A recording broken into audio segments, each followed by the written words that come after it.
The Journal of Tomas Wicker, 5th of March, 1902.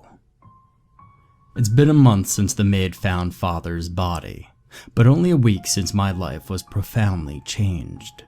My understanding of the waking world ripped apart as irreparably as the shattering of a pane of glass. And now, I face a decision whose potential repercussions may well destroy me. I write here in desperation, hoping that perhaps putting ink to paper will allow me to work through the snarl my thoughts have become of late, to arrive upon some course of action that will provide the most desirable outcome. But I'm running out of time. Where to begin? I suppose as good a place as any is when Father began to lose his mind. At least, that was the only explanation I had at the time. It started as many things do, in a small way. Perhaps 2 months before his death, right before the Christmas holiday, Father began to complain of a feeling that he was being watched at all times, in his offices, while lying in his bed at night, even in the God's damn privy. No matter where he went, some malevolent presence was keeping its careful gaze fixed over the man's shoulder, stalking him like a wounded animal. A common enough feeling, I suppose, especially for a man of Father's standing. He had any number of enemies, dozens of men he'd denied for loans or turned out of their houses when they failed to make payment on their mortgage. Hundreds who'd been put out of work when he closed one factory or another. But whereas most would laugh it off as simple paranoia, nothing at all could dissuade Father from this feeling. First, he took to carrying a pistol about his person at all times. Shortly thereafter, he acquired Maximus.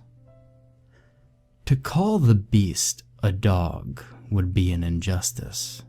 Half mastiff, half hellhound, he quickly became Father's constant companion. For a certainty, the monster held no affection for me. Our first meeting involved a lot of low rumbling growls on his part, a rapid removal from the vicinity on mine. This scenario played out much the same every time we encountered one another. Despite his newly acquired security measures, Father's discomfort only grew. After perhaps 2 weeks, he wholly abandoned attending his offices, instead electing to conduct the entirety of his business exclusively from the house. It was not long before he ordered the servants move his enormous oaken desk from the study into his bedchamber, the room in which he would subsequently remain until he died. It must have been some time in the last week of January that Anthony, our head butler, came to me begging that I intercede on Father's behalf. I hadn't seen my progenitor since he'd retired to his apartment and had considered it something of a windfall on my behalf. It was virtually impossible for Father to rebuke my behavior in person through the walls of his rooms, and I wasn't about to voluntarily enter with the one-headed spawn of Cerberus keeping watch. Still, Anthony had always been kind to me growing up as a boy, sneaking me cakes when Father sent me to bed without supper. He was so piteously distraught that I felt it would be incongruous not to bestow him this favor. Knowing Father's attitude towards me, though, I could not imagine what results he expected I would be able to achieve. I knocked softly upon Father's chamber door before hesitantly cracking it open. A waft of foul-smelling air passed from the interior, the stale odors of human sweat and other bodily functions taking advantage of the minor opening to make their escape. Widening the aperture to admit myself, I slipped through into the darkened recesses of the room beyond. A small flickering candle upon the nightstand provided the room's sole source of illumination, and it took my eyes several moments to adjust to the gloom. Father was abed, seated rigidly with his back pressed against the headboard, his gaze fixed upon the door. Maximus lay on the floor next to the bed, massive head resting upon his paws. The direction of his attention adjoined to that of his master. Father's upper lip curled into a sneer. I'd expect Anthony would send someone to try to talk sense into me. I would never guessed it would have been you. My own mouth raised in a smirk. I only half felt. Pleasure to see you too, Father. I told him as much, but he simply insisted it be me. Went on about familial bonds and some such nonsense. Father's croaking laugh turned into a hacking cough. He struggled to compose himself, clearing his throat and spitting a thick wad of phlegm into a bucket sitting next to the candle. I stared towards him. My God, you're ill. We need to call a physician. I stopped in my tracks as a familiar rumble issued from the bedside. The hound had raised his head and was staring straight at me, bestial eyes reflecting in the candlelight with a sinister malevolence, his lips drawn back to reveal the glinting fangs beneath. Father glared at the animal. At ease, Maximus. We've nothing to fear from this pale excuse for his son. The beast ceased his grumbling and returned head to paws, but kept his fearsome gaze fixed upon me. Father turned back to me, his skeletal grin perfectly complementing the dark hollows beneath his eyes. So fearful, so weak. How did you spring forth from me? Or better yet, find the strength to murder my beloved Miriam on your cursed entrance into this world? Inwardly, I frowned. True, this was familiar conversation ground for Father and I, but I'd done nothing in immediate memory to earn this current round of blatant hostility. I looked a bit more closely at the man sitting across from me. The set of his shoulders, the shake of his hands, and perceived something that I had till then been hidden from me. He was terrified. Father, you can confide in me. Despite our feelings for each other, I'm still your son. Let me help you. The careful mask Father wore slipped over so slightly, and I saw the exhaustion hidden beneath. He opened his mouth to speak. Perhaps, had he told me what he contemplated revealing in that moment, things would have turned out differently. But he did not, and they did not. Instead, Maximus let out a bark and began growling once again, visibly startling Father and firmly removing him from whatever precipice he had been prepared to traverse. Quiet, Maximus. He shook his head. I dare not, Thomas. No. The things I know now, what they have done to me, I would not share. Even with one I despise as much as you. Leave me. You may tell Anthony to bring me a bit of soup. That should pacify the mother hen enough that we won't need to repeat this audience. Seeing that any further attempts at conversation would be rebuffed, perhaps violently, I returned to the door. As I passed into the hallway, Father's voice whispered behind me, almost too softly to hear. Beware the dark, my son, lest it take you as well. I half turned to speak, but his eyes were already closed as he fell into a fitful sleep. What he meant, I could not juncture to guess. Either way, those were the last words Father ever spoke to me. Marks Industries, the present. Sir, there's been a disturbance. I look up from where I sit at my desk, pen poised over a stack of papers awaiting my signature, and my head of security standing in the door to my office. Yes, James? At the perimeter fence, Mr. Marks, cameras picked up an individual moving around in the woods. And that constitutes a disturbance? He's got wire cutters with him, sir. Appears to have made a hole in the fence. Oh, I see. So, he's entered the ground then? No, sir. For now, it looks like his plan was to just create the entrance. My thought is he's planning on coming back at a later time when he can move around more discreetly. You mean at night? Yes, sir. I feel a tension and headache start to form at the center of my forehead and massage the bridge of my nose with my thumb and forefinger. Do we have identification? Roger, sir. Sent some stills over to my contact at the Bureau. His name is Jack Monahan. He's a PI. Perfect. Any idea who his client is? Based on call records to his office, it's the Benson girl's parents, sir. Ah, Jesus. First time we move away from the street urchins and we get an investigator on our doorsteps less than 3 weeks later. How did you fuck this up, James? He shifts his weight nervously, eyes fixed on the door. I feel bad for the man. It's a deep game I'm playing, the stakes incredibly high. I've had to keep my strategy to myself, lest everything be lost. It's not James's fault that I've been slowly having him shift where his teams pick up test subjects to more and more significantly populated areas, praying someone would finally take notice. Not sure, Mr. Marks. The guy is good. Initial intel shows he's cleared some pretty out-there cases over the years. A thrill of excitement passes through me. This could be my chance to undo the evil I've been made a part of. But to do that, to ensure there is no doubt in anyone's mind exactly what is going on here, I'll have to hurt even more people. Fantastic. I close my eyes for a moment thinking.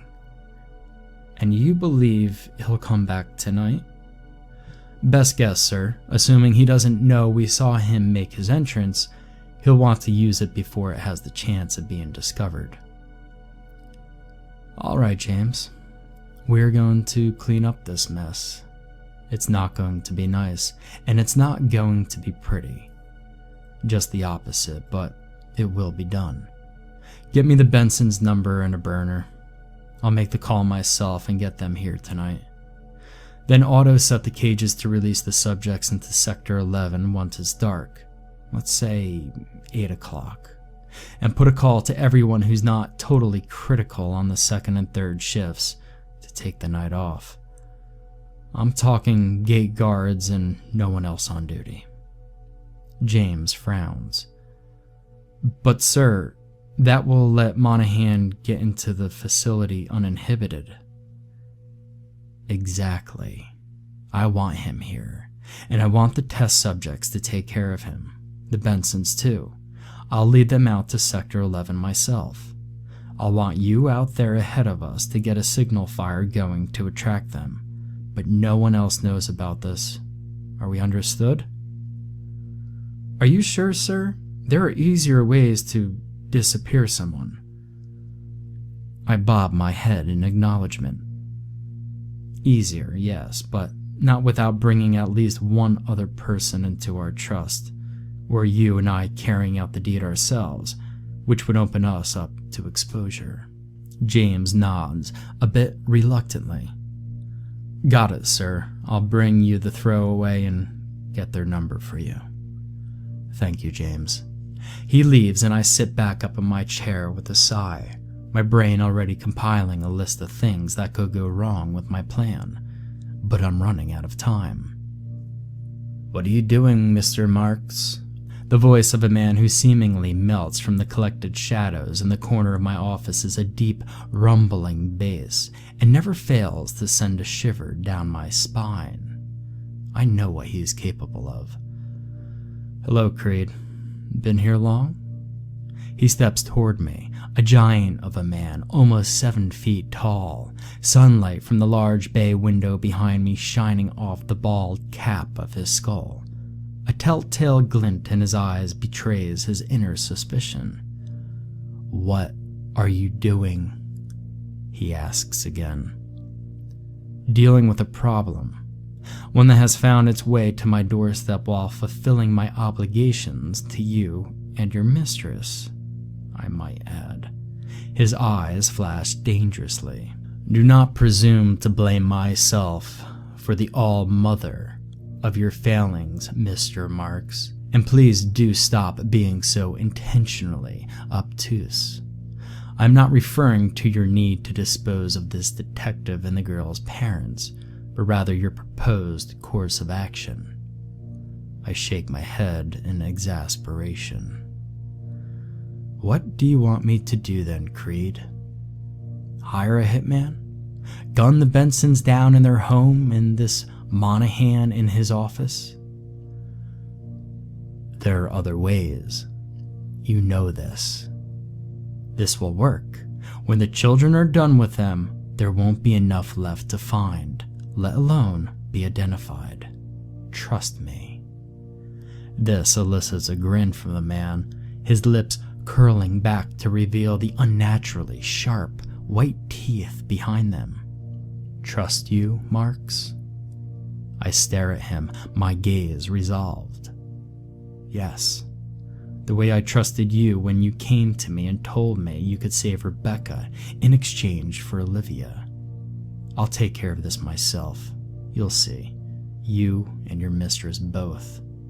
This is the best way. Now he chuckles, his laugh akin to the rumbles of thunder emanating from a dangerous storm just appearing on the horizon. Very well then, Mr. Marks. He steps back into the corner, his body somehow joining with the collected shadows there, exiting as abruptly as he arrived. His voice echoes from some far way off, even after my view of him has been lost. But remember well, failure demands reprisal. I wait for several long minutes until I am reasonably sure Creed is gone, and I shudder. There's no true way to ensure privacy from the man, if a man is indeed what he is. The driving force behind my having to keep my cards so damned close to my chest. Considering paying a visit to the liquor cabinet situated against the far wall, I give my head a small shake and instead exit my office, making my way across the compound of the pharmaceutical plant and towards the residence I keep on the grounds. Several of my employees smile and wave when they see me, and I return their greetings as genuinely as I am able, internally aware of how much of a facade this entire operation is. I reach my house and move to the first floor bedroom. The nurse on duty gives me a tight-lipped smile and a nod as she stands and exits the room, leaving me with my wife. I keep thinking that I'll eventually get used to seeing Olivia like this. Tubes snaking and protruding from virtually every orifice, her eyes half closed and glazed, the surrounding machines blinking and beeping as they monitor her various functions. But even after 2 years, it is still something of a shock. My wife is dead in every sense but a purely physical one. Yet in my mind, I still see her happy and whole, a smile on her beautiful face as the wind ripples through her hair. And though I'd make the choice over and again, it still pains me to know that I am the one responsible for putting her here. I sit with her, holding her hand. For the 1000th time, I tell her I'm sorry, if not for my decision, then for its necessity. I hope if there is an afterlife, she will forgive me. I quietly tell her of my plan. It's a risk. Creed could be listening in, but I speak in whispers, and I'll go absolutely mad if I don't share my secrets with someone. After a time, I glance at my watch, the hour hand edging toward the 6 at the bottom. I need to get going. Replacing Olivia's hand at her side, I exit the room and find the nurse to retake her post. I moved down a series of twisting hallways until at least reaching one that dead ends at a thick oak door fitted with a cutting-edge electric lock. Placing my thumb on the sensor, I bend over and allow the laser eye to scan my retina. I hear the soft click of tumblers turning over as the lock disengages. I pull on the handle and the door swings open on quiet hinges, accompanied by a soft whoosh of air escaping from the space behind it. Casting a glance behind me, I step through the opening and begin to descend a long flight of stairs lit by the artificial glow of fluorescent lights. The door automatically swinging shut behind me, the heavy locking mechanism falling back into place. Moving deeper and deeper beneath the house, my steps are steady and sure, even though my stomach is in knots. Unlike the surprise I feel every time I see my wife, I've long become accustomed to this feeling of dread that latches upon me when I visit my daughter. The Journal of Tomas Wicker, the 6th of March, 1902. I thought it best to collect myself before continuing. To be sure, there was no love lost between father and me. Still, to recall the nature of his passing is most distressing. There are some things I would not wish on any man, regardless the level of my personal affection towards him. And then there's the strange nature of things that have occurred since then, their wholly uncanny nature almost insisting I get my thoughts in order before attempting to annotate them here. Father died during the early morning hours of February 2nd. As I mentioned, I had not seen the man since our audience the week before. My conversation with him made some small effort towards allaying Anthony's concerns, but it did absolutely nothing to extrude Father from his self-imposed isolation. In truth, the only individual who had any kind of interaction with him was whichever maid had currently drawn the task of acting as his personal valet. Anthony had insisted that someone be at Father's beck and call at all hours, in the event he had want of anything or would, miraculously, overcome his fears and venture out of his chambers. I believe the man would have undertaken the task himself, but for the fact he had an entire household to run, making it quite impossible. On the night in question, Father was attended by Lucy, a young woman who had been on our staff for perhaps 6 months. I have adapted her account of the evenings surrounding Father's death. Over the course of the past several weeks that had begun as nothing more than a chair positioned outside of Father's door had evolved into a kind of semi-permanent guard station, complete with a small cot for the attendant lady to earn some modicum of shut-eye throughout the night. It was upon that very bed that Lucy was sleeping when she was awoken by a most dreadful screaming. Roughly torn to consciousness, she stumbled from the bed to Father's door and frantically tried the latch, finding it locked.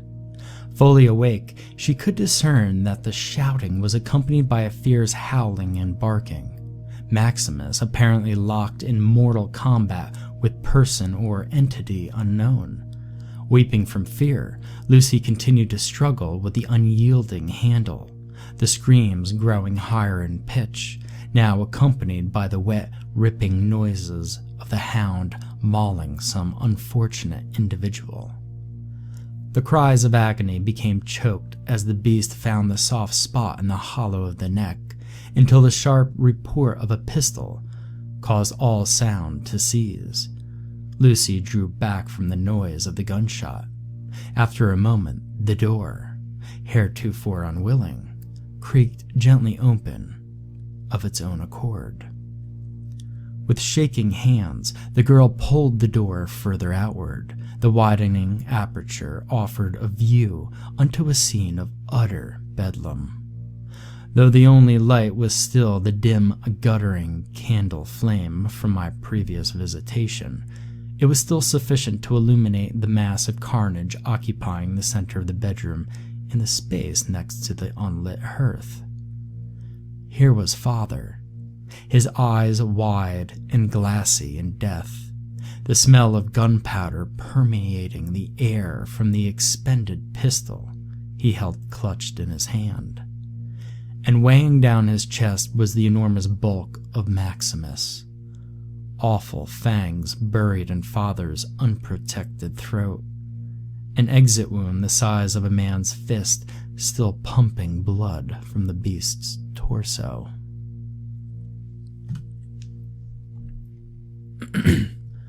Of whatever may have prompted this attack, there was no sign. The girl was understandably distraught, but eventually she collected herself enough to stumble to the servants' quarters and wake Anthony. The poor butler was an absolute wreck when he came to inform me of the news, pale and wholly shaken. As disturbed as I was myself by the events, admittedly more due to their incredibly violent nature than the fact that Father had passed on, I still truly felt sorry for loyal Anthony. Law enforcement officials were summoned, and despite the absurdist nature of Father's demise having been murdered by his own hound, there was literally no other rational conclusion for them to reach.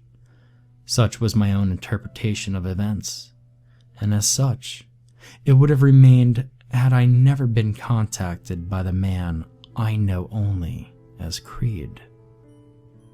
After Father died, and after suffering through the tedium of his funeral services, I spent the next several days reveling in my newfound freedom from an oppressive patriarchy. With the entirety of Father's fortune now mine at hand, I had the means to live as opulently as I dared, and felt no compunctions to do anything otherwise. I lost track of time for a bit, between the alcohol and the opium and the vast banquet of woman upon which to feed my fleshly appetites. It was in such a state, drunk, stoned, and half naked in the middle of a very exclusive whorehouse, that the devil found me. At the time, I attributed his sudden terrifying appearance, seemingly stepping directly from the shadows of the room, as a trick played by my overstimulated senses. I've since come to realize the truth of the matter. The man possesses abilities far beyond mortal ken. He found me there, lifted me by the neck as if plucking a flower, and when I deigned protest, stunned me with a sharp blow across the face with the back of his hand.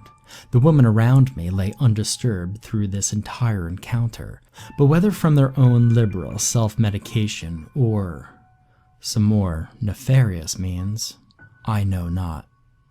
His eyes were black as pitch, and as he held me by the throat in one hand, raised off my feet by his prodigious strength, they glinted malevolently. Somehow, the world shifted, the very air warping and flexing. Abruptly, my reality snapped back to its normal state, and Creed dropped me to the hard surface now below us. Struggling to catch my breath, I crawled away from where I lay at his feet, desperately attempting to flee my assailant. I'd gone perhaps a dozen feet when the ground in front of me dropped off suddenly, a void opening down to black water rippling far below. A fierce wind howled about me, grasping at my scant clothing, greedily seeking to pull me away into the abyss. Scrambling back from the precipice, I sat and looked about myself, bewildered. Lights twinkled in the distance, shivering from the cold night air. I recognized the location, though I'd only ever seen it in photographs. Somehow, I found myself sitting upon one of the towers of the Brooklyn Bridge. I felt the immense presence that was Creed approach me from behind. "Hello, Mr. Wicker." I could hear the amusement rippling through his voice. "My name is Creed, I am here to present you with a proposal on behalf of my mistress." "And what?" I asked, attempting to drum up anger to subdue the fear that was currently fighting to control me. "Physically beating and abducting your prospective business partners is your preferred method of introduction, then?" I realized that my position, shaking, barely dressed and sprawled on the floor, was not one to elicit fear in even the most timid of adversary. And Creed was not timid. His grin was an evil thing, the starlight reflecting white off his sharp teeth. "Yeah, typically no, Mr. Wicker. But in this case I felt it would be the most efficient means of restoring your faculties to a point we can hold productive conversation. And," he indicated the bridge about us in a sweeping gesture, "the easiest way to dispel any doubts you may have regarding my veracity or ability." "I see," I frowned, and presuming, of course, that I had been wholly dazzled, what does a holder of such immense talent and powerful magics possibly want from one such as I, who, though rich and powerful in my own right, am but a man? Allow me to explain, Mr. Wicker.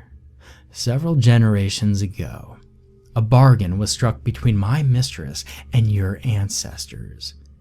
In return for a specific payment, my mistress would grant the holder of her totem vast material wealth along with abilities that would allow the individual to circumvent certain natural laws.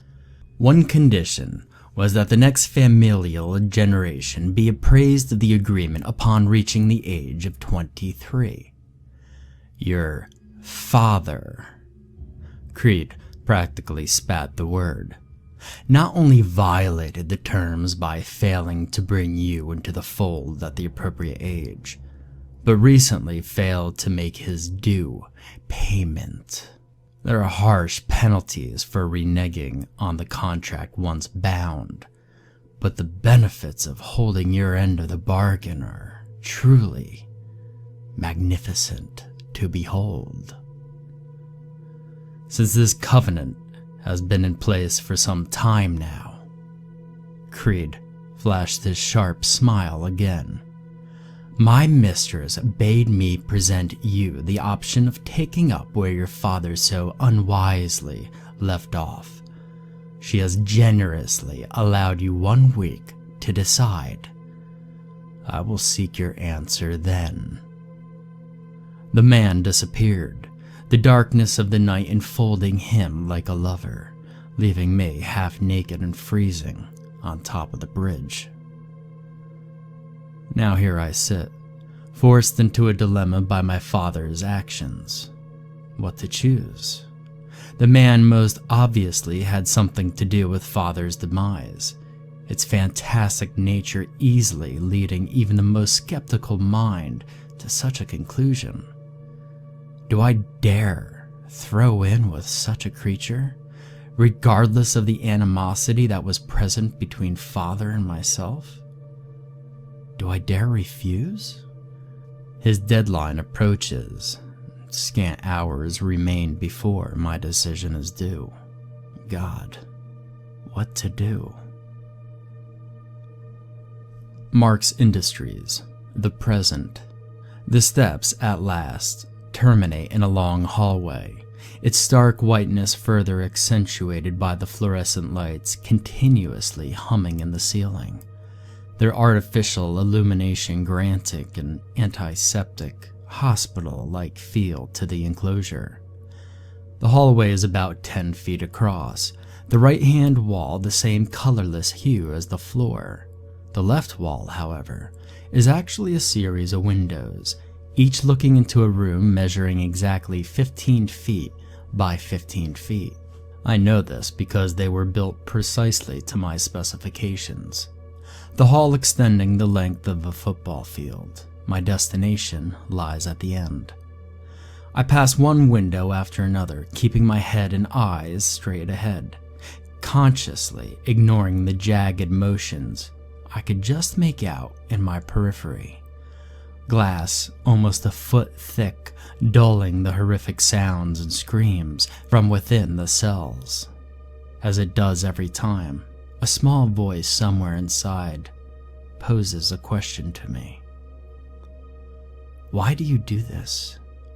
Why not move her to the room closest to the entryway? And as I do every time, I reply with a lie. Penance. I need to see what I've done. Then why aren't you looking? The voice admonishes. I cannot bear to admit the truth to myself. I am intensely terrified of my daughter, the false safety granted by keeping her even a few extra feet away, the actual reason she remains in the farthest cell. I love Rebecca more than anything in the world. The simple fact continues to drive my legs forward one step at a time down the 100-yard hospital white hallway. But only barely. After what seems much longer than the 60 seconds my odyssey actually takes, I reach journey's end. Now, the hard part.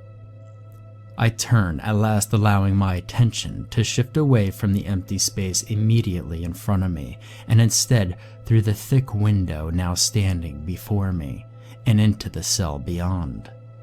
Similar to the hallway I've just traversed, each cell is well lit by fluorescent lights within, their steady glow dimmed during nighttime hours to, in theory, allow the cell's occupant to sleep.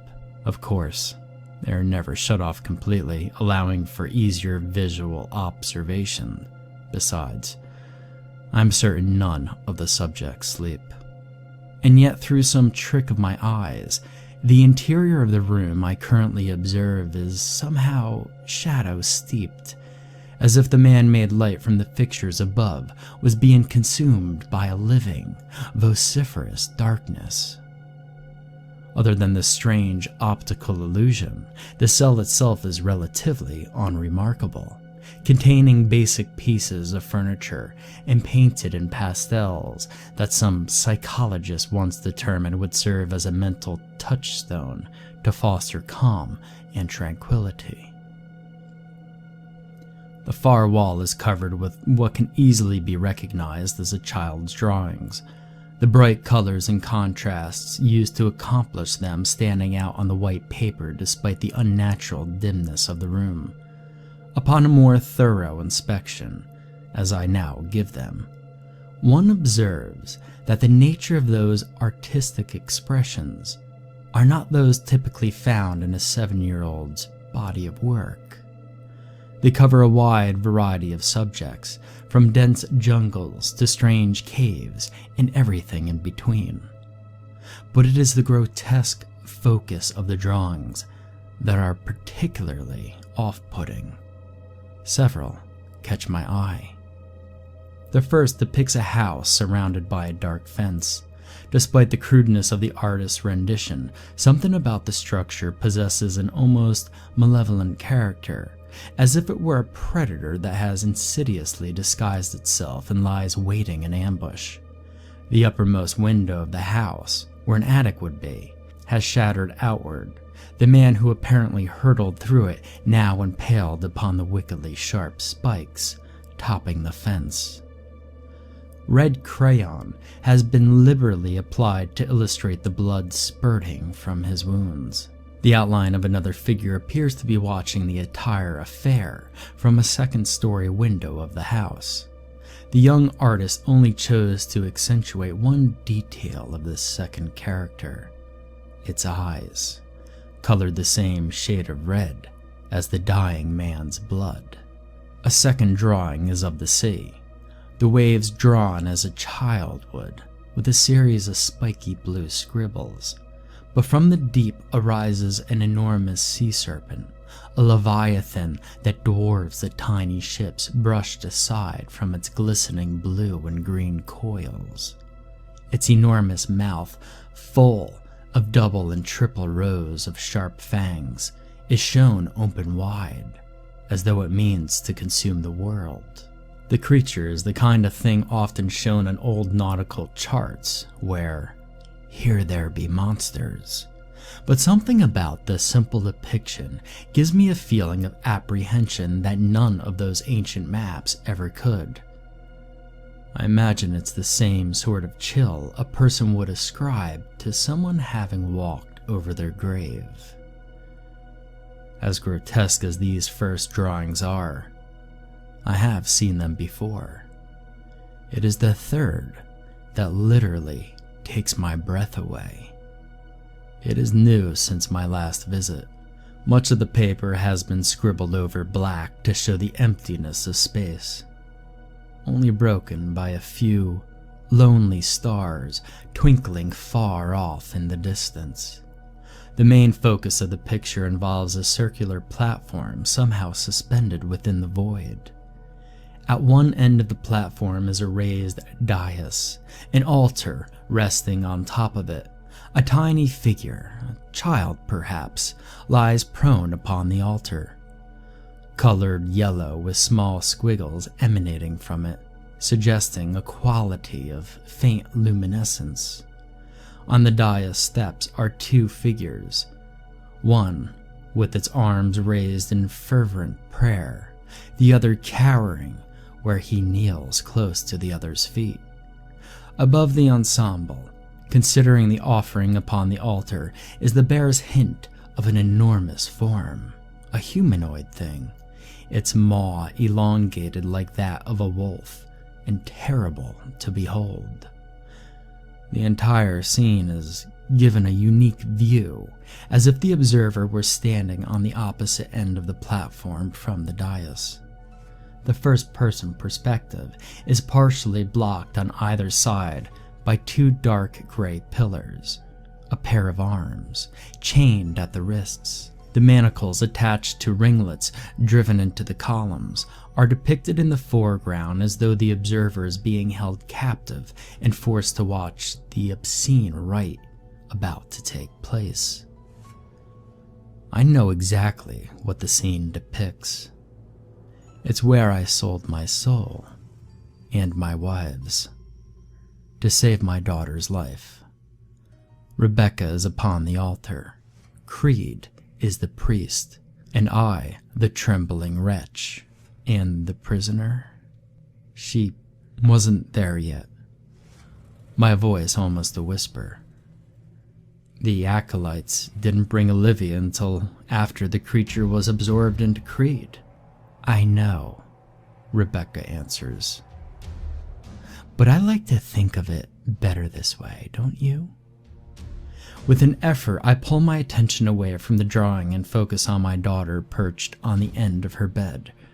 Her smile is beatific, the blonde ringlets of her hair bobbing playfully upon her shoulders.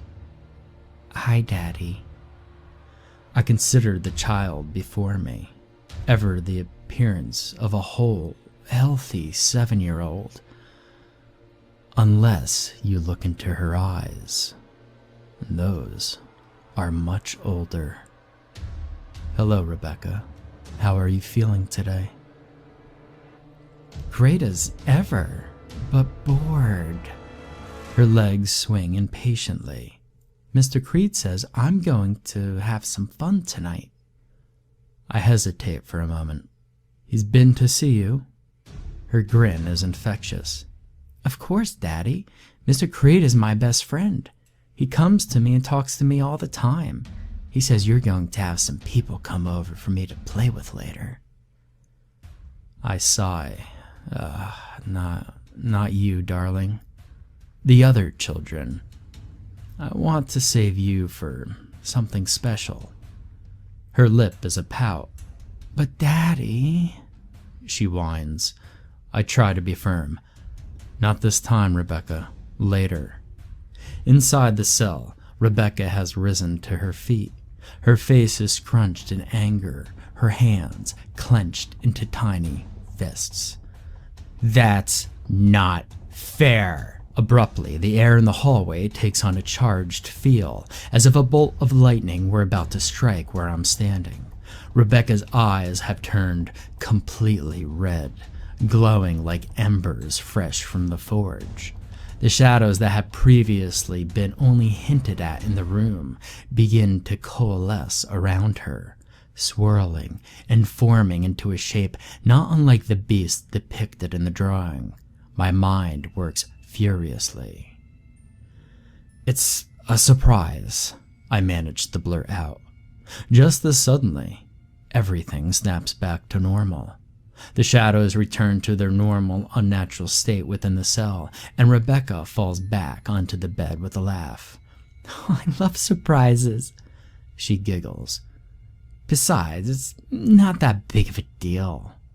After all." She smiles, her eyes glinting dangerously. "I could leave here whenever I want to. I just, wanted to let you know." I stutter, not sure how to handle this last bit of information. "Why, you won't be going out tonight with the others." "That's okay, Daddy. I forgive you. Just make sure it's a good surprise, because if it's not," she says in a sing-song voice, "I'll be very cranky." I shudder. "Of course, darling. I have to go get ready. I'll come see you again soon." "Okay, love you, Daddy." "Oh, Daddy?" she calls as I turn to leave. "Mr. Creed says he hopes you aren't going to try anything untoward?" I don't know what that means, but he said if you did, then I'd get to play with you. She smiles again. "Is your surprise untoward, Daddy?" I force a smile of my own. "Of course not, Rebecca. I'll see you soon." With an effort, I turn and head back down the hall towards the entry to the holding facility. During the return trip, I don't even have to make an effort to keep my attention away from the other cell's occupants. So intently am I focused on my inner thoughts. Tonight is perhaps the only opportunity I'll have to extract myself from this hell my life has become, not even considering the horrific ramifications my work could have upon the world. Do I dare take my chance? Do I dare not? The Journal of Tomas Wicker, 7th of March, 1902. It is over, and yet it has begun. My God, I am in no state to write, but write I must, for if I do not, if I allow myself even the barest moment of respite, then my rational mind shall reject what happened as the product of a mere fever dream. Impossible, and yet it happened. I know deep in the marrow of my bones that it did. There is surely proof enough. Shortly after finishing yesterday's journal entry, I made up my mind to reject Creed's offer. Perhaps that is not wholly true. I think a part of me knew from the moment that he ripped me from where I lay sprawled in the brothel that there was no possible way he and I should ever come to terms. Surprising, perhaps, and at a cursory glance sufficiently out of character for me, the drunken, whoring hedonist that I am. Here the man was offering the world at my literal fingertips, wealth and abilities far beyond my mortal comprehension, and all I had to do was bend the knee to he and his mistress, whatever they might be. But have I ever cared for others? When have I considered the repercussions of my actions? But no, it couldn't balance. I had just escaped from under Father's withering judgment and authority in the most permanent way imaginable. Accepting Creed's offer would be to take up another unfamiliar set of manacles and reshackle myself to a set of masters wholly unknown but terrible beyond doubt. And despite the mutual hatred between Father and myself, the fact remained that we were blood. Creed killed him. The evil implied this as clearly as possible. his arcane abilities obviously having controlled Father's hellhound as his means of execution. On some level, Creed released me from the emotional cage I had been in for many years now, a prisoner to my father's disapproval. Yet, it was not his place to do so. In this way, he robbed me of any chance that I would ever had to repair that relationship on my own. Then there was the matter of my final conversation with Father, his concern for me despite this hatred, holding back the knowledge of this pact despite his obvious understanding of the reprisals he was inviting, warning me against the dark. What could he have been referring to, if not this creature Creed and the mistress he served? I may be self-absorbed and primarily interested in my pursuit of pleasure, but I am no fool. I would have been remiss to cast aside the warnings emanating from a quarter so wholly unexpected or warranted. And so I prepared. I was sure that the rejection of Creed's offer would not be taken with goodwill, and that I needed to be ready to defend myself. Sitting in the study, I loaded Father's pistol, the one that had played its part in his and Maximus' mutual destruction.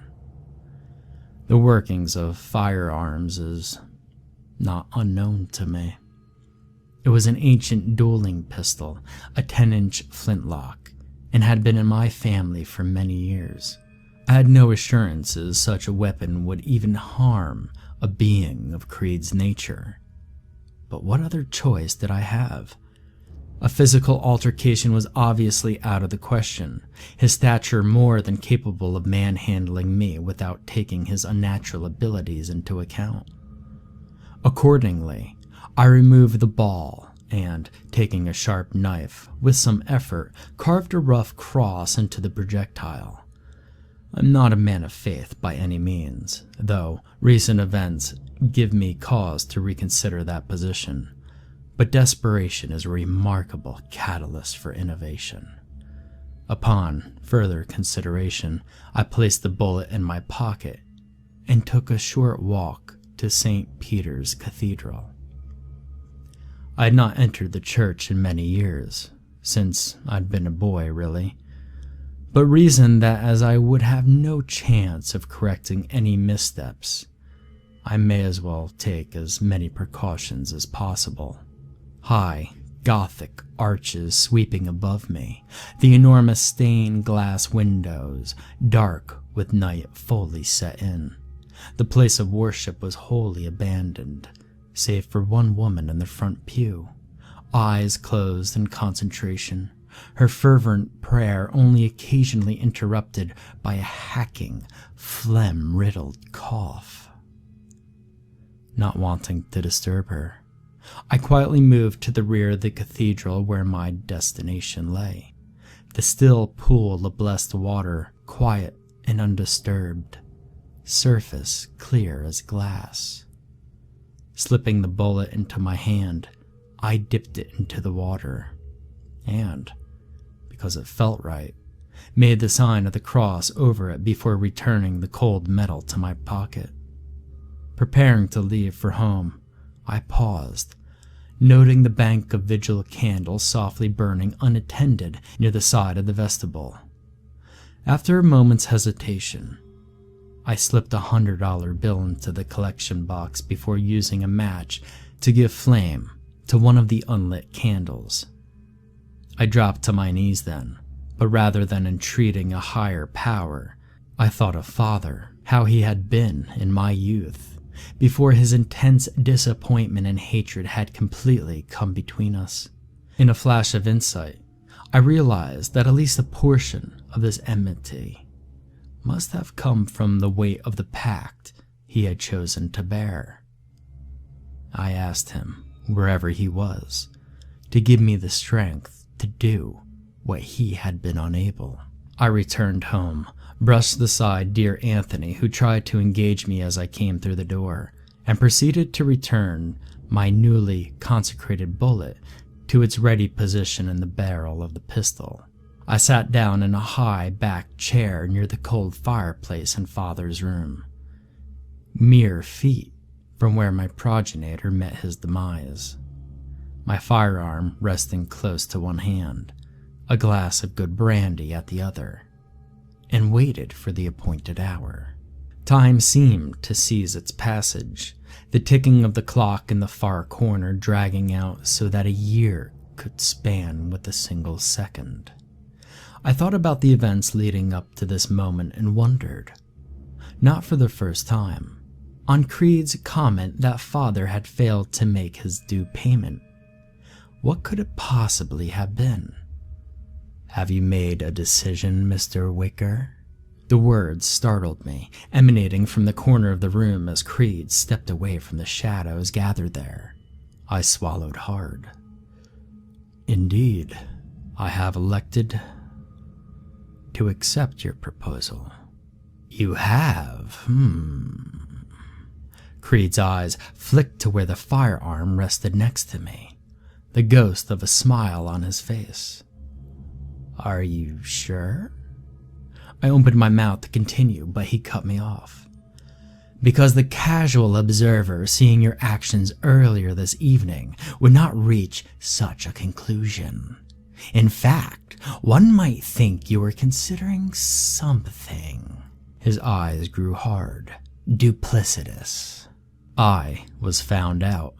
I snatched the pistol and raised it toward the fiend, but he moved with inhuman quickness, the dark shadows collecting about him, throwing him forward in a surge. With a roar, he was upon me, his first blow sending the pistol spinning from my grasp, the second taking me across the face and flinging me onto my back in the chair.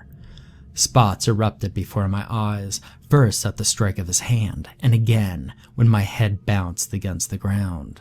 Dazed, I managed to roll from the chair and began to pull myself across the floor, desperately searching for my lost weapon. Pain erupted from my lower back as I felt Creed plant a heavy boot directly upon my spine. "Oh dear, Mr. Wicker. You should have not done that," Creed sneered. "Now look at the unpleasantness you've caused yourself." He bent down, gripping my hair and lifting me into the air to face him, my entire weight painfully supported by my scalp. "No matter." His grin showed off his white teeth as wickedly sharp as ever. "I shall enjoy devouring your impertinent soul."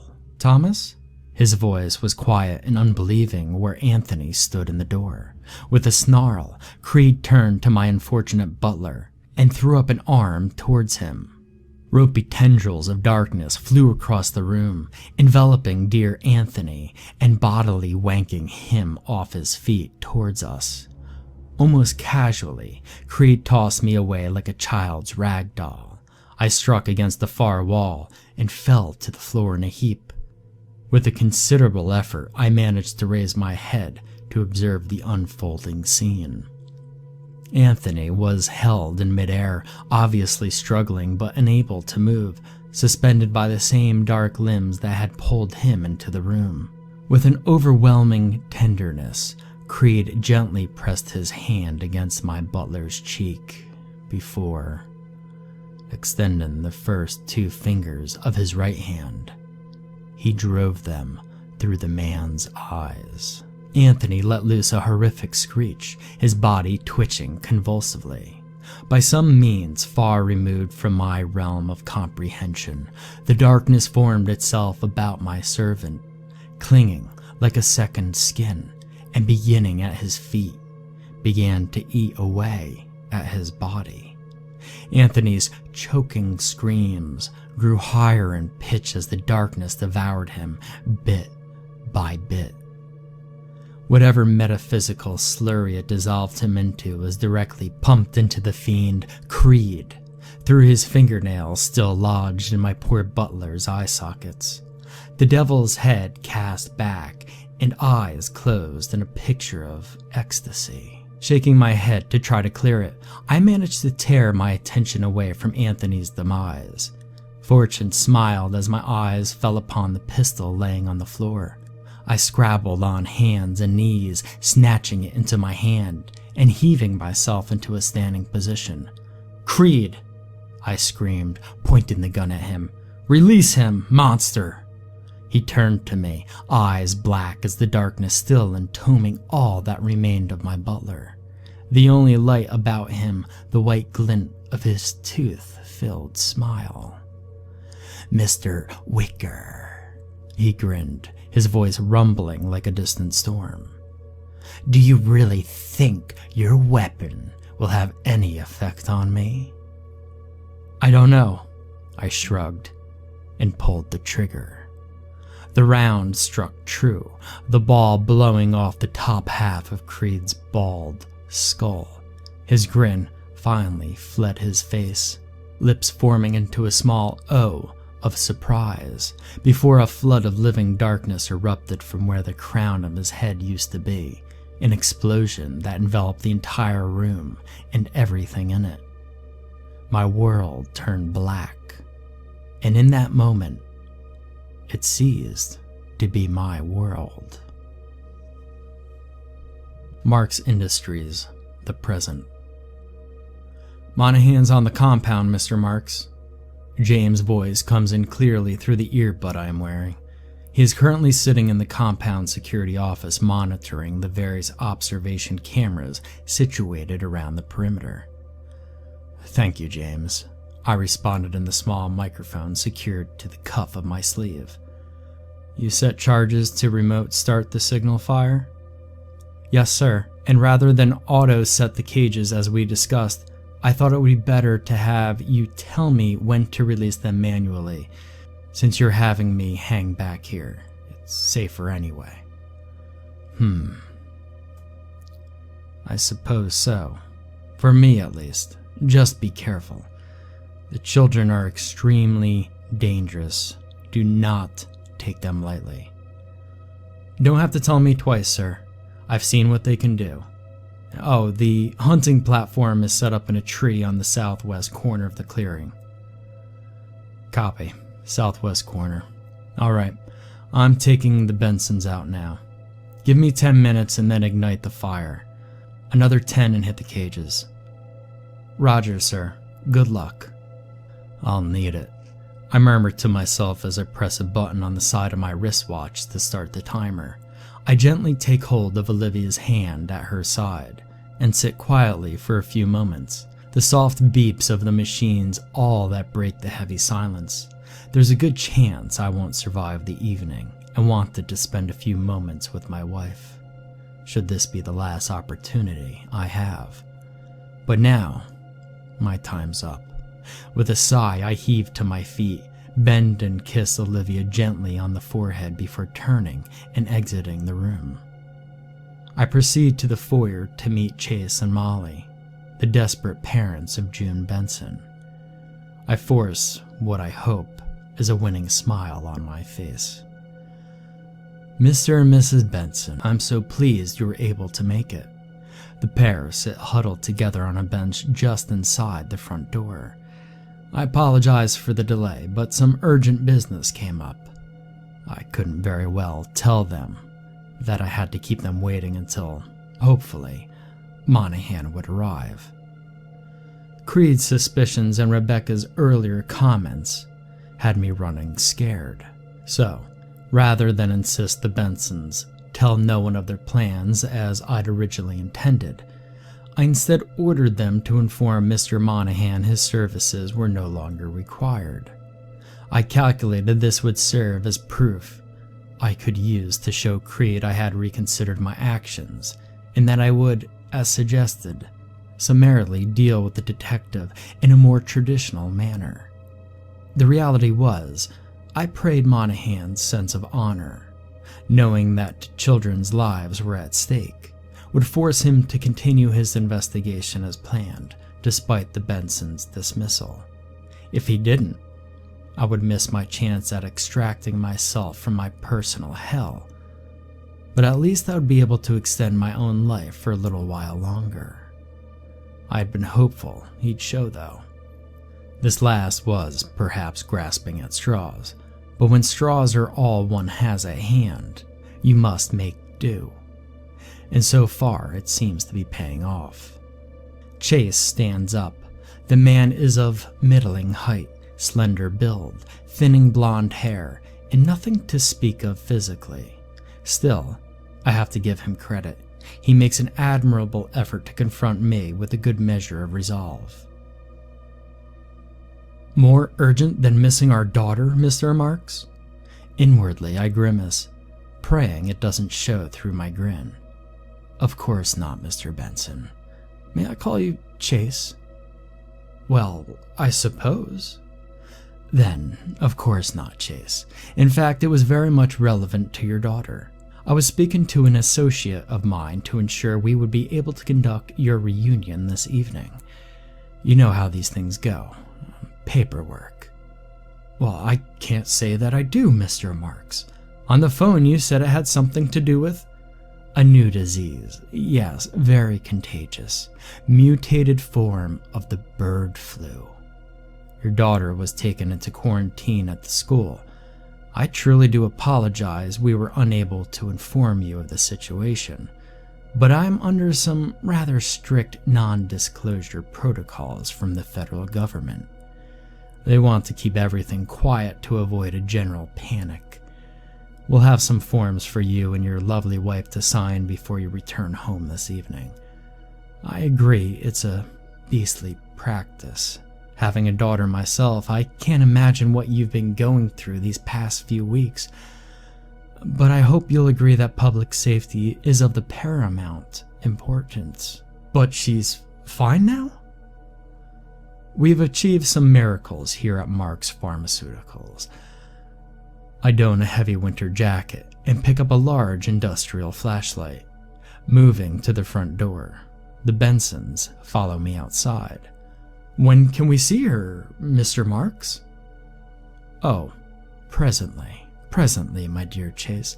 In fact, that's where we're going right now. Come along. I turn the flashlight and move around the house and into the woods towards Sector 11. I take a quick glance at my watch. 10 minutes since I signed off with James.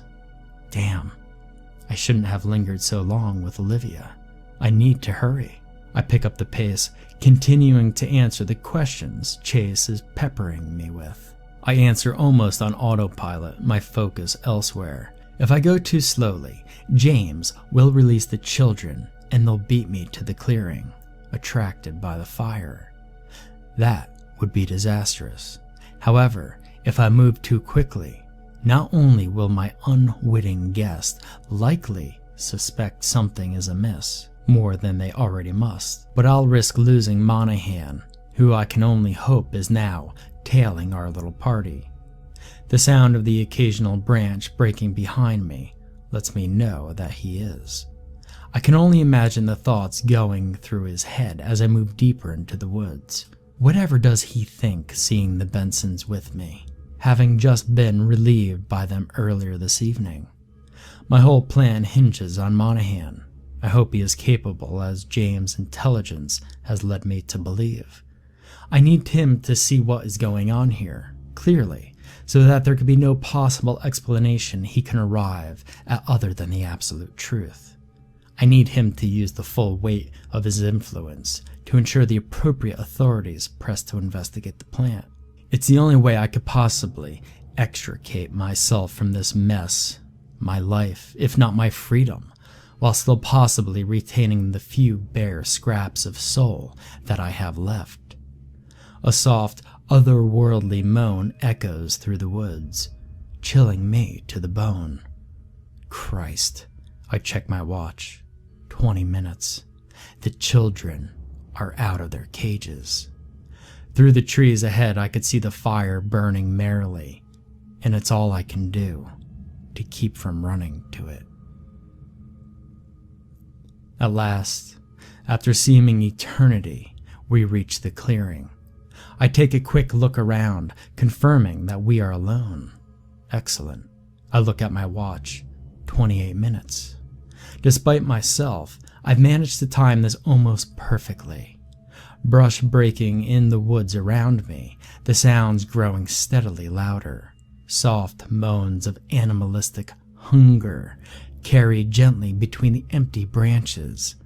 Let me know that the children are not far behind us.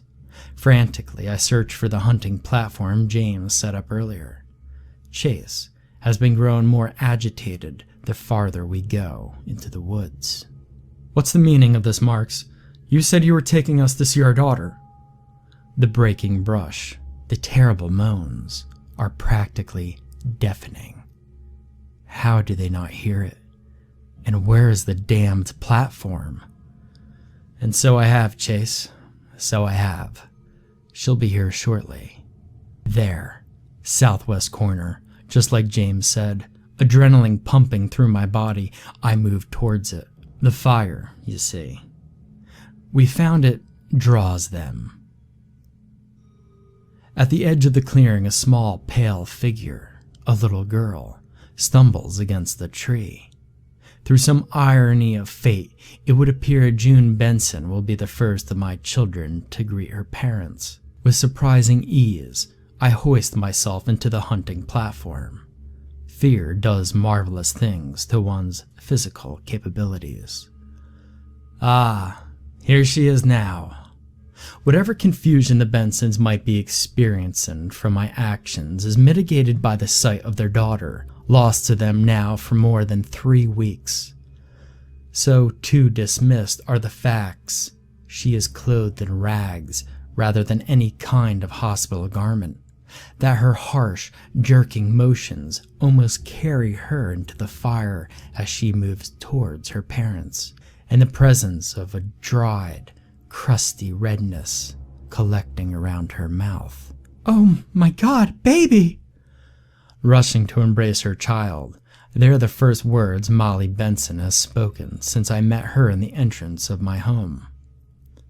They will also be her last.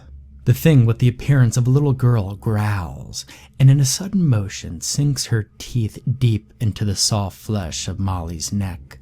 The woman manages to let out a brief scream before the diminutive monster jerks her head back, removing the majority of Mrs. Benson's throat. Blood spurts, covering the pair as they fall to the ground. Molly desperately trying to push her daughter away.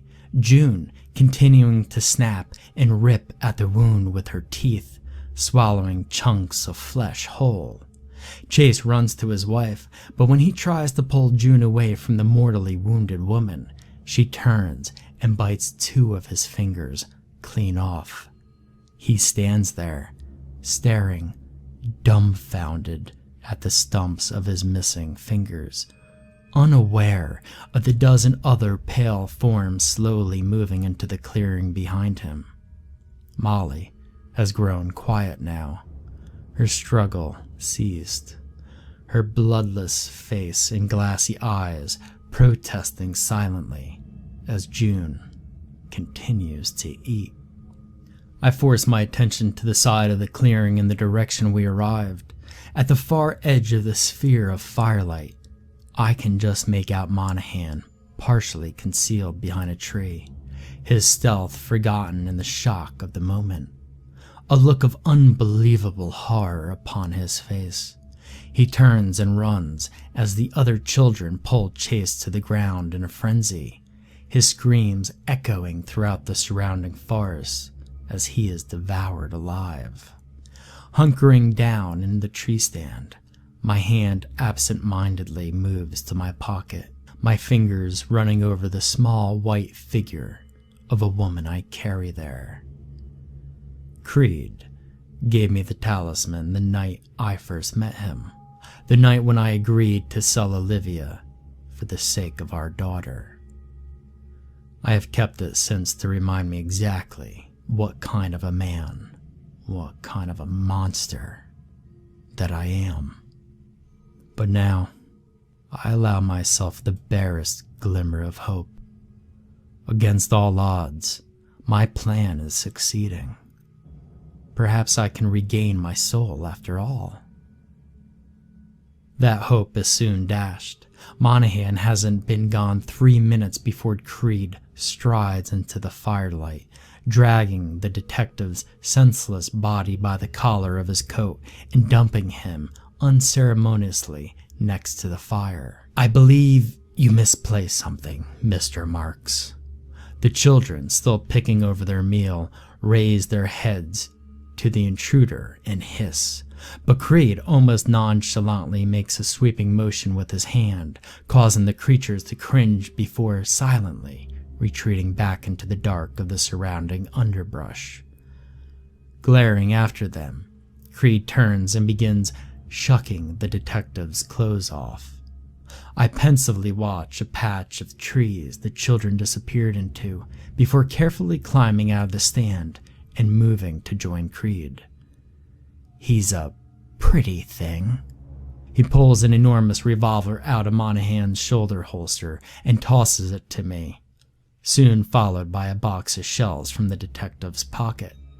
I fumble briefly, the weight of the firearm surprising, before managing to get control of it, slipping the shells into my pocket. Creed continues to search his prisoner, his back to me. An insurgent thought enters my mind. The weapon is enormous. Creed unaware. Do I dare make a move against him? "What are we going to do with you, Mr. Marks?" Though he still turned away from me, I can readily hear the amusement in his voice.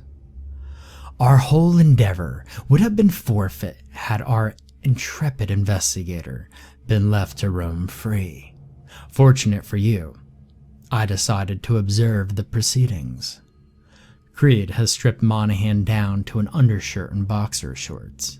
He moved the detective into a sitting position, his back against a tree, before using the man's overcoat as a makeshift rope and deftly tying his hands to the trunk. Slowly, I start to raise the barrel of the gun towards my tormentor. At last, Creed turns. Oh, my. His damned grin grows even broader at the sight of the enormous revolver pointed at him. "Mr. Marks, do you really think your weapon will have any effect on me?" It feels as though my heart stops beating. My finger itches on the trigger. Time stands still for a long moment. All that exists are me and Creed and the gun. And then the moment breaks. I drop my arm to my side with an empty sob. Ah, there's a good man. Damn him. Why am I so weak? Oh, hush. Don't fret, Mr. Marks. Your failure was avoiding through my intervention. We will discuss the consequences of this insubordination, of course. But first things first, your task for the evening is only half complete.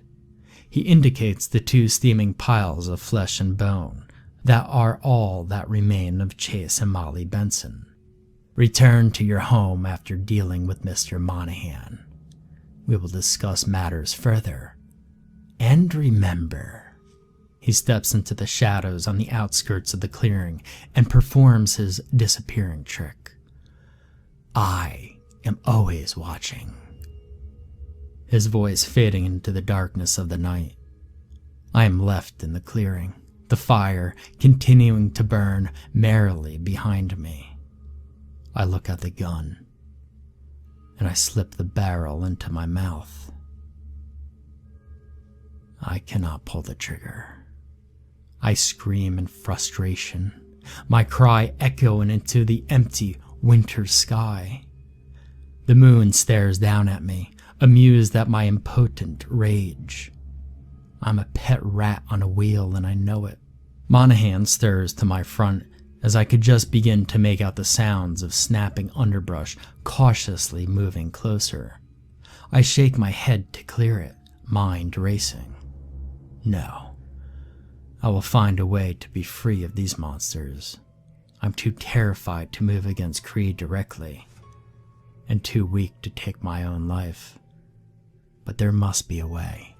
Unbidden, my hand again brushes the small figure in my pocket, the likeness of Creed's mistress whose poisoned generosity first set me on this path of mystery. And it strikes me. I smile then, my grin broader and whiter than that monster Creed's has ever been. I know what I have to do. The Journal of Tomas Wicker, 7th March 1902. The darkness was absolute as it overcame me, flooding my senses. Just as if I had been dropping into a roaring river, I panicked. Drowning, my limbs thrashed desperately to find a surface that was not there. In that state, in that existential plane between life and death, my mind was opened, and I saw. I am a habitual drug user. My family's affluence and my own malaise towards life has given me means and motive to dabble in as many corners of such recreational activity as I dare. But in no instance, not from the opioid-driven heights of the East, nor mushroom-fueled spirit journeys of the West, had I ever experienced anything like this. My immediate terror fell away as I realized that in this existence I did not need to breathe. I ceased my struggles and instead let the darkness flow around me, unmoving as a rock sunk deep into the streambed. In the empty black appeared a beam of light, pure and irresistible, its presence pulling at the core of my very soul, a siren song of everything good and right. It emanated from nowhere and terminated at an equally indefinable point, an aberration in the nothingness surrounding it. Somehow, I knew that this light, this short, protracted beacon of hope and life, represented the entire existence of the universe, start to finish. Every moment that ever had or would happen from my reality's birth to its death. And I knew that here, in this state of higher being, I could witness any piece of that reality I should choose. Did I, in that moment of perfect clarity, seek to view some instance of grand heroics or import? Did I choose to travel to the origin of that beam of light and see what kind of God was responsible for creating this strange existence? No, I did not, for I am a simple man. I chose to see my father, the question burning in my mind of what price was so great he would have possibly refused to pay, even in the face of death. My perspective shifted as I was sucked into the light. Father lay in his bed. Absent-mindedly, he played with the small, white figure of a woman threaded on a leather thong worn about his neck. I was surprised, never having seen the talisman while he was alive or dead. His thoughts were an open book to me. I knew that somehow this totem was the key to his wealth and power. I saw that he gained it in his youth by killing his maternal grandmother, suffocating the old woman where she lay with a thick pillow. I gleaned from his thoughts that Granny had murdered her own parents, and later her children, once they were of an age to be made aware of the standing bargain with Creed and his mistress. She had raised my father, having disposed of his progenitors, and would have killed him as well to retain her possession of the white woman's boon, had he not struck first. It was revolting to me. All that death to maintain the bloody covenant upheld by my family for generations. And now, as he lay upon his bed, sleepless and staring, Father contemplated murdering me. He despised me, of that there was no question. His hatred branched from the weakness he sensed in me, my refusal to make anything of life other than that constant pursuit of pleasure.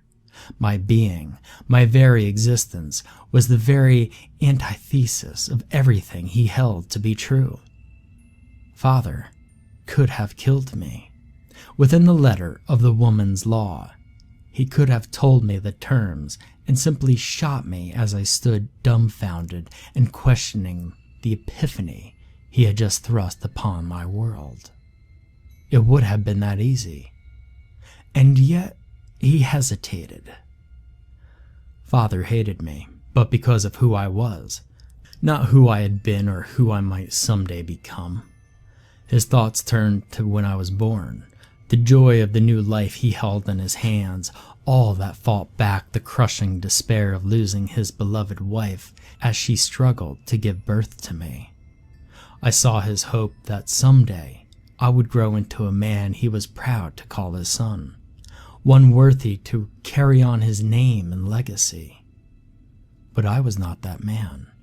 So despite his hatred, Father could not bring himself to kill me because of the deep-seated familial love he felt. And, as I was an unworthy heir, neither still could he allow me to learn of the bargain and in turn murder him. It was this impasse the father struggled with until, at last, the inevitable yet unthinkable conclusion was reached. If he could not kill me, and could not allow me to kill him, the only possibility was to break the covenant and let come what may. The moment his decision was made, my perspective was abruptly thrust out and away from the scene, soaring back into the cosmos to my previous view of darkness broken by the white light of the universe. Farther and farther back I flew until somehow my awareness became even more broadened. I was enraptured by the being of existence, lost in its overwhelmingly beauty as it struggled to maintain itself within the oppressing shadow surrounding it. And in that moment I saw, impossibly, something in the darkness shift, its size and scope dwarfing the entire light of reality, the blackness of its being even darker than the void. My mind, faced with this cosmic horror, threatened to shatter, begging me lose its restraints and allow it to escape into the blessed safety of madness. Somehow I held fast. It was a spider-like monstrosity, majestic and terrible, its many limbs piercing the light, simultaneously feeding upon the universe while injecting its spawn into it.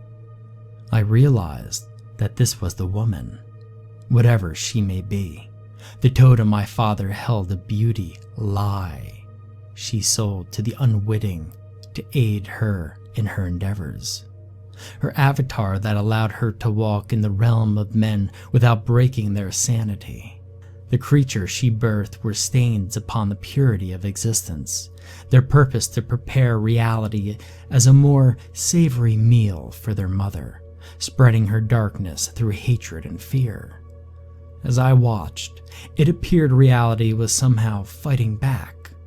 Wherever the creature's influence spread, small pinpricks shone gloriously brighter, lights in the dark, whence those beacons hailed from, whether generated internally or transported from some further dimension, my expanded perspective was yet still unable to perceive. I could not say. But at the end of the beam of light, its final termination point before disappearing into the darkness, my God, it glowed like the brightest sun in the heavens. My consciousness's flight continued until at last I was returned to my own reality. The room in shambles. The chair lay where I had been knocked from. Creed's corpse where he fell. Of poor, faithful Anthony, their existence only a few nondescript pieces. The rest fed to that otherworldly creature through her acolyte. I sat upon the ground for some time, weeping bitterly. Were my tears because of cosmic entities feeding upon the universe? Her goal to make my very existence a meal for her succor? No. I wept because, despite my many failings, my father loved me. A few hours passed now, enough that I have regained my sense of composure. I have managed to dispose of the bodies, taking care of the other small things that could otherwise occupy my mind. But now, I am left to merely contemplate things of such momentous importance that not long ago I would have rejected the very notion of their existence. In my final moments of heightened perspective, that view of the entirety of reality's timeline, I became distressingly aware of how close to that termination point of the light my own lifespan falls. I should not think I will live to witness the end of existence, but it will be an uncomfortably close thing. Decades at most. My temporary omniscience raises terrible questions. It would seem that time itself exists simultaneously, the presence of individual moments the mere byproduct of humanity's inability to perceive everything at once. What does this speak of free will? If everything that has happened and everything that will happen is all happening now, is our ability to choose our fate a simple illusion? Perhaps nothing can be done to change the universe's life and extend the light, to ward off the all-encompassing darkness that threatens to consume us all. If that is the case, if it is all predetermined, then my action or inaction will have no effect upon that inevitably whatsoever. But there is nothing to be gained from such a fatalistic attitude. The way will not be easy. The knowledge I gained from my brief moment of transcendence is already fleeting, fitting away like water down a drain even as I sit and write this account. But through my peculiar experience, I came to realize there exist a great number of beasts, both foul and fantastic, creatures I would have not long ago attributed as simple myths of a bygone era. What then of those most terrible tales? Whispers of ancient evils slumbering in the deeps, tales of artifacts that grant unto mere mortals the power of gods. What of these? Can I doubt their existence? It matters not.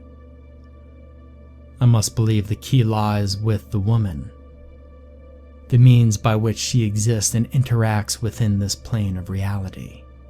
It is in this pursuit to stymie her and her accursed children that I will find my life's purpose. I will seek out those lights in the darkness, those pinpricks that seem to be fighting the wretched beast, and will rally them to the cause. I will find the creature's avatar. I will find a way to contain her, and in doing so, I will save my reality. And, perhaps in doing so, I will someday become the man my father would have me wished. Mark's Industries, the present. Ah, Mr. Monahan. Good, you're awake. At my feet, the investigator shakes his head groggily, his eyes widening as they take in the scene before him, the Benson's corpses still steaming into the freezing winter air. You have my admiration. Commendable detective work these past few weeks, if not the most discreet. I click my tongue, admonishing. I'm still playing a role, unsure whether or not Creed is out there somewhere in the darkened woods watching to see if I fulfill my part, especially after my earlier indiscretion. I wouldn't put it past the bastard to give me a little rope just to see if I will hang myself with it. Even if he isn't directly observing me, the man has a way of being able to see through me, read lies on my soul. Hopefully, my next actions will serve to clout that precognitive ability of his, give me the means to perhaps confuse his vision by giving me a small kernel of truth to hold on to. It will perhaps only gain me a moment, enough to throw him off his game, but that will be all I need. I regret it will come at a considerably direct cost to Detective Monahan. I hope you didn't think you were being especially sneaky, I sighed.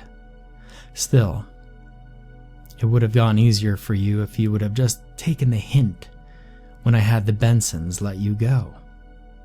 They were so frantic at the thought of being reunited with their daughter.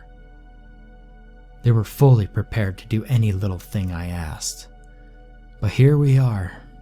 I must say, this is truly an excellent firearm. I admire the weapon for another moment before pointing it at the detective and pulling the trigger. I have shot guns before, but I'm ill prepared for the recoil, barely maintaining enough control of the weapon to avoid the barrel striking me in the face. Monahan doesn't notice, however, as his foot virtually disintegrates in a splash of blood and bone. Jesus Christ. Partially deaf from the shot, I stoop down where the detective lies bleeding in the snow. God, he looks bad. Far worse than I anticipated. His eyes already starting to glass over in shock.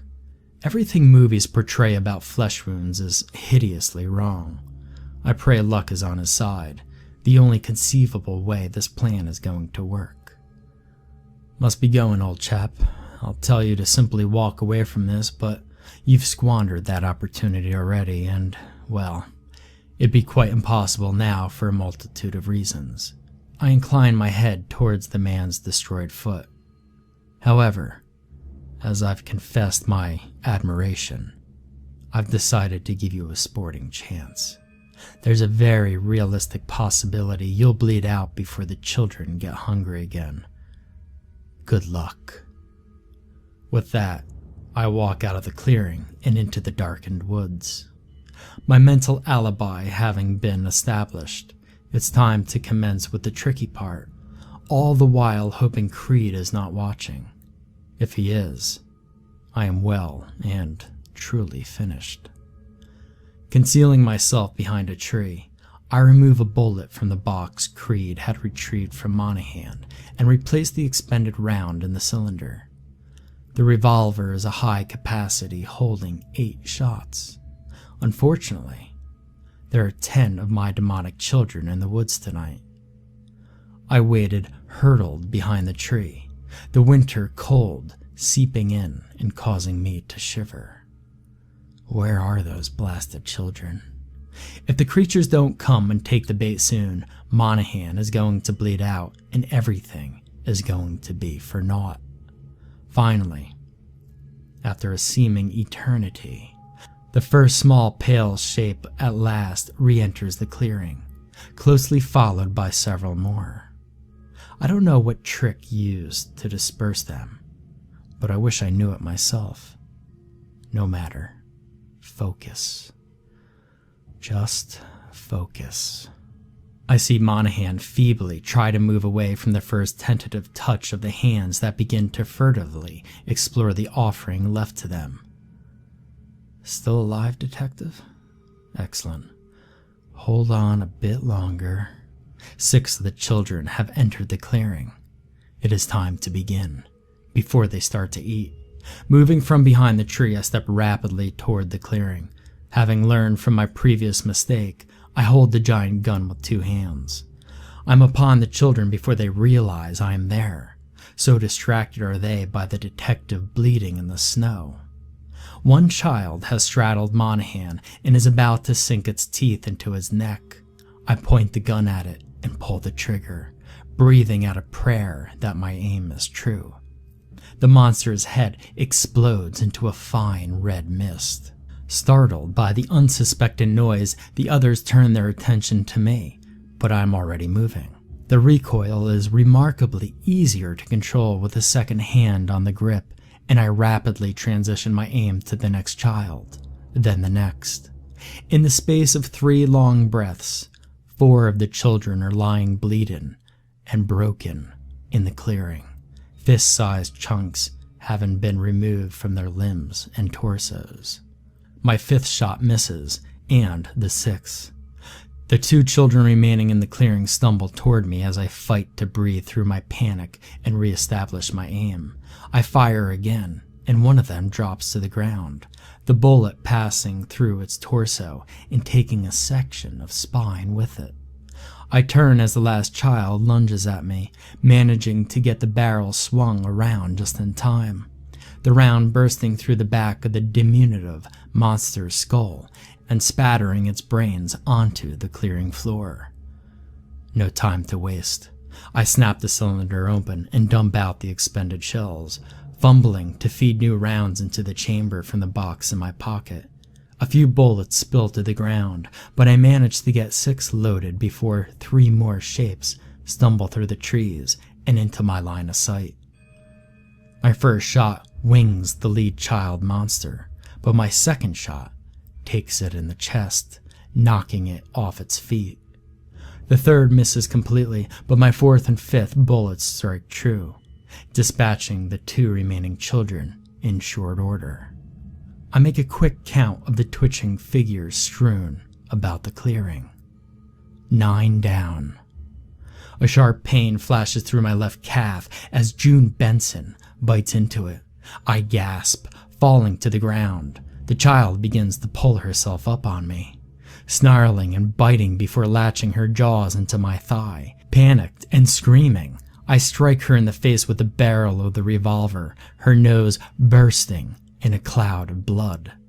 Again and again I hit her, shattering her face with the harsh metal of the pistol, until she finally releases my leg. Rolling away, I lift the gun towards her. The creature screams at me, defiant, as I pull the trigger, and the top half of her head evaporates in a cloud of gore. 10. I fall on my ass, panting for a moment, suddenly exhausted. I take stock of my injuries, surprised to find that, though certainly bruised and sore, the skin of my leg is unbroken, protected by the thick pants I am wearing. A moan startles me back to action as I suddenly remember Monahan bleeding to death where he is tied to the tree. I stumble over to him. Terribly sorry, Detective Monahan. Don't worry, I'm going to get you out of this. The man is practically unconscious as I tie his arms. Crazy psycho, he murmurs. I grimace. My friend, I don't expect you to understand anything I'm doing here. I can't really blame you for that. I grab his belt from the pile of clothes that Creed had unceremoniously dumped next to him and cinch it around his calf. Monahan's breath catches. Not gonna work, he hisses through clenched teeth. The tourniquet. Belt isn't tight enough. Get strips of cloth. 2 sticks about 8 inches long. I move to a fallen tree near the edge of the clearing and break off 2 branches. About the strips of cloth, he eyes me. You've gotta be fucking kidding me. Damn it, here, help me out of this. With an effort, I help him strip off the t-shirt he is wearing, leaving him in just boxer shorts. Tear it up, or you need me to help you with that too while I'm bleeding out. No. With an effort, I tear the thin cotton shirt into several long strips. Okay, bring them over here. I move to Monahan again and follow his directions on how to apply the cloths. Now, when I nod, you're gonna turn that stick until you see that I'm not leaking anymore. Give me the other one. What for? So I could clamp down on it and hopefully not bite my damn tongue off. Now I'm probably gonna pass out here when you do that, but whatever happens, don't stop twisting until the bleeding stops. You got it? I got it. He places the second stick in his mouth before jerking his head in a nod. I twist the tourniquet. I turn and I turn. Monahan screams clearly audible despite the stick in his mouth that starts to crack from the force of his jaws biting into it. I could tell he's trying to remain still, but his body is jerking involuntarily from the agony shooting through it. I'm still tightening the tourniquet when the man falls silent, mercifully drugged into unconsciousness by pain and blood loss. As promised, I continued to twist until the bright red bleeding has stopped flowing from the shattered stump of his foot, securing the stick with the pieces of cloth the way he instructed. I sigh. Effects of tourniquet application appear to be something else that the movies get completely wrong. With an effort, I carefully drag Monaghan closer to the still burning fire. He may be out of immediate danger from bleeding to death, but shock and exposure could still very well do him in. And, unfortunately, he's going to have to wait here a bit longer for help to arrive. I turn him on his side so he won't choke in the event he vomits before he wakes up, then drape his long overcoat over him. There. It's not perfect, but hopefully it will do. Finally, I press the call button on the microphone, still secured to my cuff. James, are you still there? Still monitoring, sir. Everything going all right? Are the Bensons? Handled, yes, but there's been a change of plans. I'm going to be forward with you, James.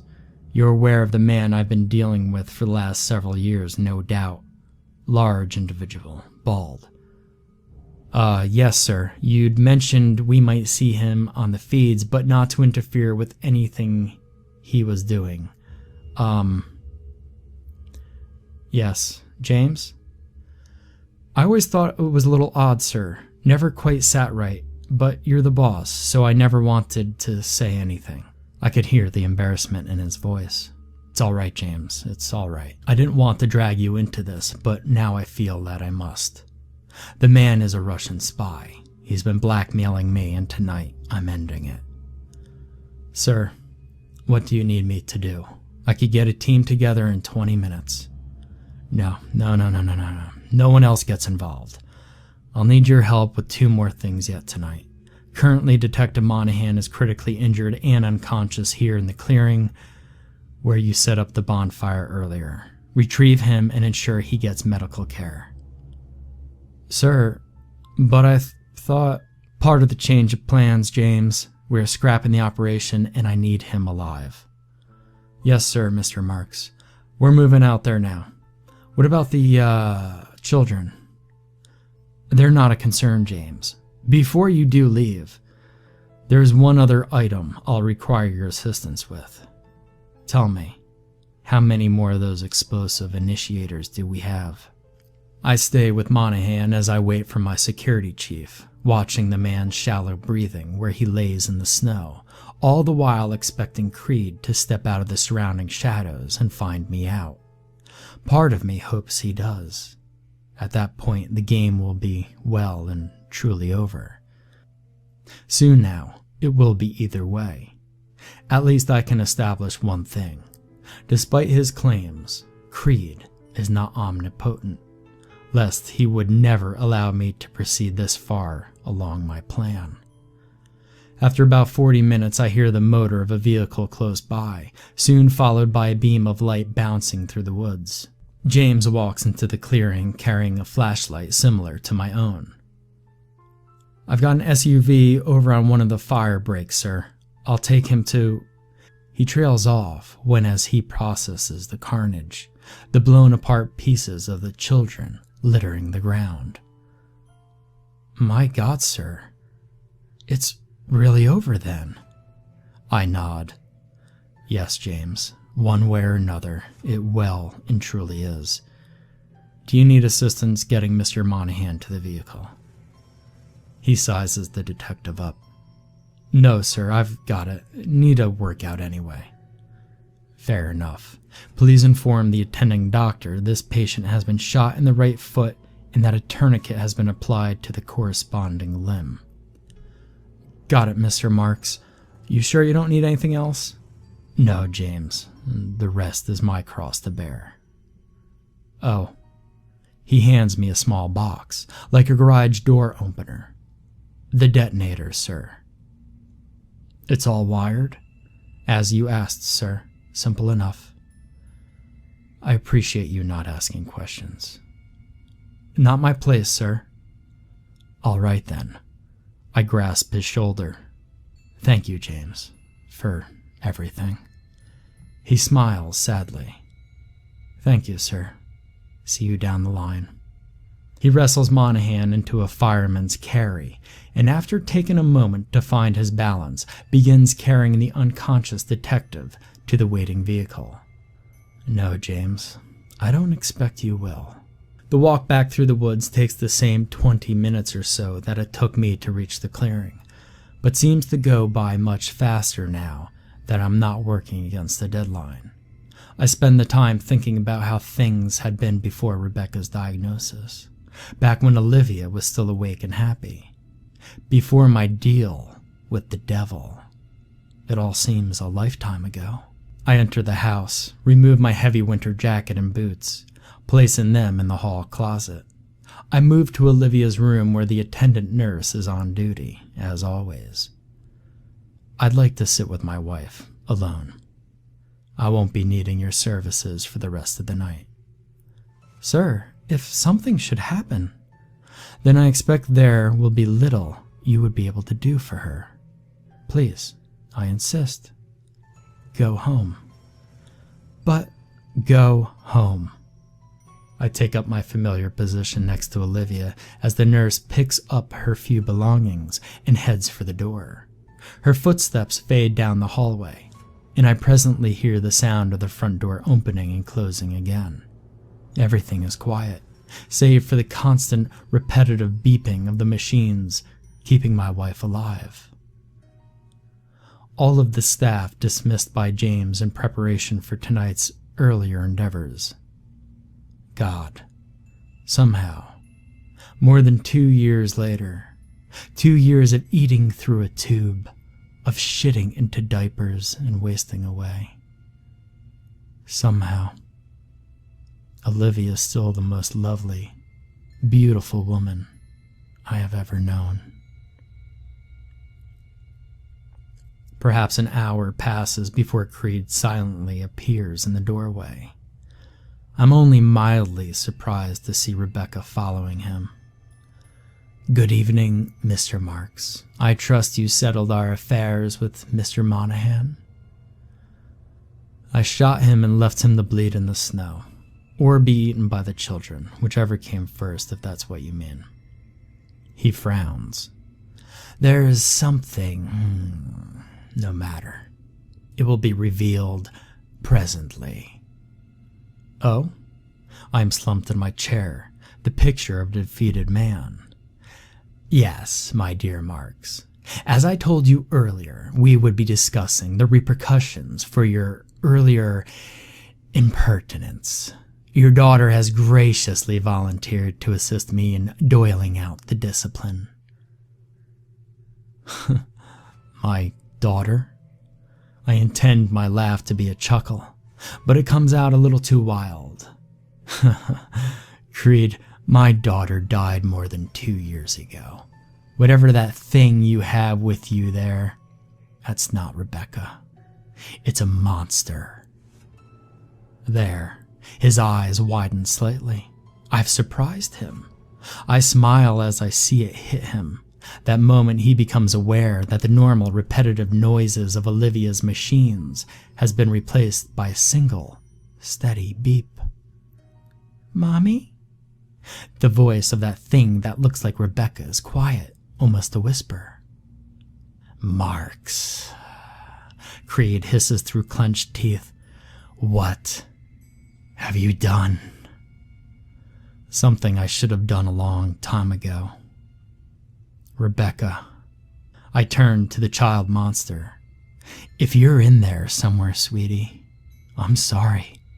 I'm sorry for my weakness. You deserved better than this, my darling girl." With that, I push the button in my pocket. It's amazing what can be accomplished with the right knowledge and experience. Before he was my head of security, James had spent a career in the Navy, part of his time as a demolitions expert with the SEALs. It was a relatively easy matter for him to take the detonators and apply them to a few key areas in the compound. vats of chemicals in a factory, the gas line in the house, and so forth. So that one simple click of a detonator, I have the ability to turn my life's work into a blazing inferno. Creed screams, enraged, as flames shoot through the air around us, the air warping slightly as he performs his vanishing trick. It's no matter. I didn't intend to kill him with my actions here, although I certainly wouldn't have shed a tear if I had managed it.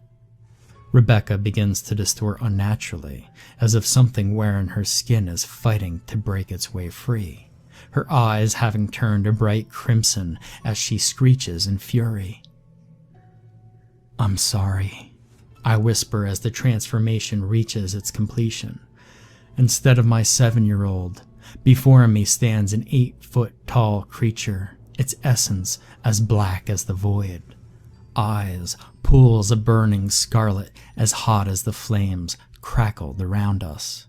The thing howls and leaps at me, knocking me to the ground, its wicked fangs sinking deep into my neck, claws flaying the skin from my bones. I hardly feel it. I've been living in hell for years, ever since Rebecca was first diagnosed with leukemia. She should have died years ago. Her survival only a product of the bargain I struck with Creed. That choice, a decision made in fear and selfishness for my inability to live without her. That is my sin. That has damned her to this. So yes, even when the flaming roof falls on top of us, the sweet smell of something like burning pork beginning to mix with the stench of sulfur, the pain is nothing compared to the agony my soul has been in for these last few years. The monster continues to tear and eat as we burn alive together. Somehow, I manage to lift my arms, pulling the creature close in an embrace as it rips into me. No child should have to pay for the sins of their father.